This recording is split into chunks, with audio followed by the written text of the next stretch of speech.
প্রতিদিনের মতন আজও আমি সন্ধ্যার সময় সন্ধ্যা দিয়ে নিলাম।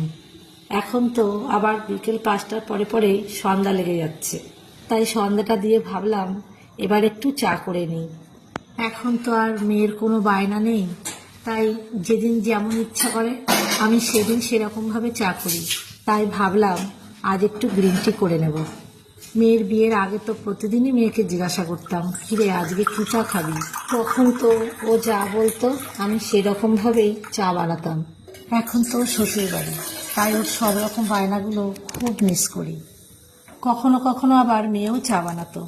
ও বেশিরভাগই দুধ চাটা বানাতো, কারণ ওর আবার লিকার চাটা খুব একটা পছন্দ করতো না।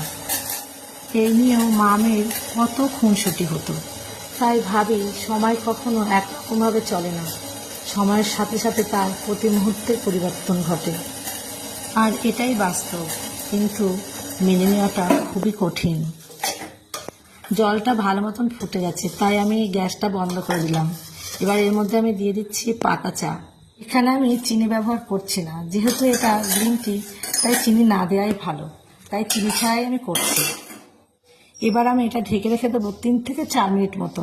তার মধ্যেই চায়ের পাতার লিকারটা বেরিয়ে যাবে। চায়ের লিকারটা বেশ ভালোই রয়েছে। এবার আমি কাপে ছেঁকে নিচ্ছি। এই চাটা খেতে তেতো লাগে, তাই মেয়ে খেতে চাইতো না। এই নিয়েই মা মেয়ের খুব খুনসুটি হতো প্রায় প্রতিদিনই। আমি বলতাম লিকার চা খাবো, আর ও বলতো দুধ চা খাবো।